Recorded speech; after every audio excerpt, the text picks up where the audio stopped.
is we want to calculate, because you have your measurements, you have your mass of the nail, you have your mass of the dried product in the filter, the mass and your observation, right? So those are the two things that you took. So the first thing we need to calculate is the mass of the nail consumed in the experiment.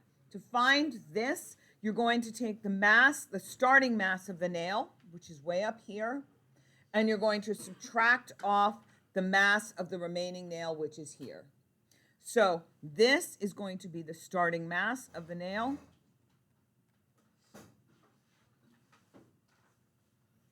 minus the ending mass. So do that now. And that will give you the missing mass, the amount of the nail consumed in the experiment, the starting mass minus the ending mass. The difference between the two is the amount of the nail that was consumed. Next, what we're going to do is we're going to find the mass of the product that is in the filter paper. So what you're going to do here is you're going to take the mass of the filter paper and product minus the filter paper.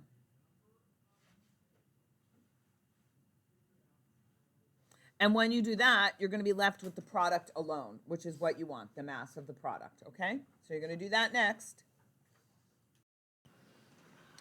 Okay, so now you have all four of these, and we're ready to start talking about your questions tomorrow. Here are the things you need for questions tomorrow. So the first thing we want to start talking about is, what type of reaction is this? So first of all, we've been studying that there are 5 types of reaction. The 5 types of reaction are synthesis, decomposition, single replacement, double replacement, and combustion. So of these 5 types of reactions, which type of reaction is this one? Avery. Single replacement. So this is a single replacement reaction. And what you're going to have to do is you're going to need to write the balanced equation. So this is a single replacement. Now, we do know that this is a chemical reaction, not a physical reaction. We know this because in chemical reactions, the evidence that it is chemical and not physical is this: a new substance is created. If it is a physical reaction, no new substance is created. That's the whole thing about the difference between physical and chemical, is that in a chemical reaction, a new substance is created. So the minute that you saw that gunk piled up at the bottom of the beaker, you know that a chemical reaction was created because that gunk was not there before. New substance, chemical, all right? So you're going to need to write the balanced reaction, including the states of matter. So in order to do that, we need reactants. What are our 2 reactants in this equation? Excellent. So the first one is iron. And the iron we found in the nail. So it was a solid. But if we didn't know the state of matter, we would look right up on the periodic table. Because anytime an element is in an equation by itself, we look right to the periodic table, and that's how we find the state of matter. The second reactant in this equation is copper sulfate pentahydrate. And so I told you in this description that you're just going to use copper sulfate. And the copper sulfate was a blue solution. It started as a blue powder, and then you put it into water, and it dissolved into the water, which makes it aqueous. That's what the aqueous symbol is for. It's aqueous because you put it into water and it dissolved.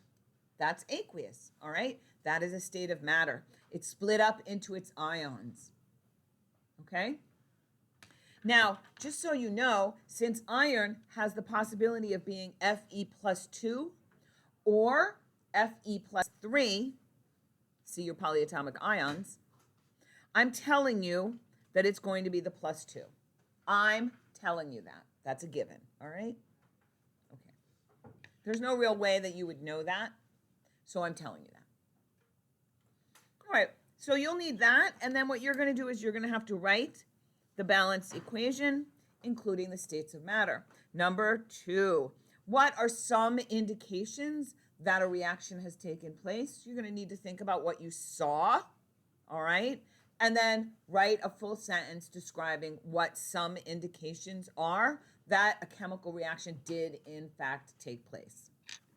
Number 3, do you think that this reaction went to completion? We know that the reaction did happen because we saw evidence that a reaction took place. But did the reaction actually go to completion? Any thoughts? Okay, I see a lot of no. So how do we know that this reaction did not go to completion? So yes, so the nail was left over, but that's only one part of the reaction. That's only one part of the reaction, right? The nail. We need 2 parts of the reaction to go. The water was still blue, right? So after you ran the filtering of the product, the filtrate was still blue. The water, the filtrate in the flask was still blue. So that indicated what? What did that indicate? It indicated what? It indicated a solution of what? What did the blue in the solution indicate? Yes, that there was still copper. Good job, Lily. That there was still copper sulfate in that solution. Because remember, you took the blue powder and you made your copper sulfate solution. So that fact that that blue filtrate was still blue, there was still copper sulfate in that solution. If you had used all the copper sulfate up, that would have been clear because it would have been just water, right? Now, so there was nail, there was iron left, and there was copper sulfate left. So ultimately, that reaction did not go to completion. Completion could have been done with both of the reactants being used up or either one of them being used up. Because if I had 2 nails, I probably would have used up all the copper sulfate and there would have been nails left over. And then my copper sulfate would have been done, so my reaction would have been done, right? And I still would have had nail left over, okay? And that's okay. I would have had excess nails, but no copper sulfate left to react with it. So my reaction would have been completed, all right? Okay. Now, 4, 5, and 6, you are on your own to complete. I'm going to read them to you and tell you what is expected, okay? What is the solid product in this experiment? What's in the filter paper? I'm expecting that you know that by now. What was the mass of the nail consumed in the experiment, and what was the mass of the product formed? Okay, so your answer should be in grams, right? Lastly, should the product formed have equaled the mass of the nail consumed in the experiment?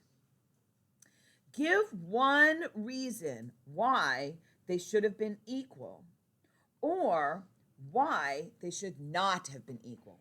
Now, let me share with you. You do not know this answer. There's no reason you should know this answer.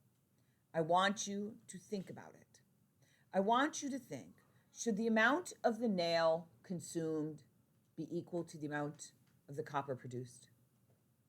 What do you think? And when you come up with an answer, yes, it should, no, it shouldn't. Why do you think that? And I want a good, solid, no pun intended, solid answer. And let me share with you that, well, there were errors. That is not a good, solid answer. A good, solid answer is, yes, it should, and here's why. The chemical reaction did that. Like, why? Why should it? Why should it not? There is an answer to this question, by the way, and you're going to learn it next chapter. So what we're doing is I'm trying to get you to think about it. Think about it. Come up with a real answer. Should you have expected this mass and this mass to equal? Should they be the same? And if so, why or why not? In a perfect world with no errors, why or why not would they be the same? You can do it. Use your honors noodle. Think about this experiment. Okay? There is an answer, but you do not know it. You might be able to come up with it if you're super duper smart, but you do not know it.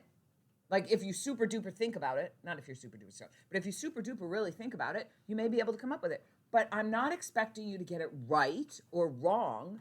I'm expecting you to think about it. That's all I'm expecting. Give me a good, solid reason, and you get full credit on this question. Okay? Right or wrong? Good, solid reason. Good, solid thinking. If you write because, or if you write because we spilled some, that's not a good, solid reason. All right? Got it?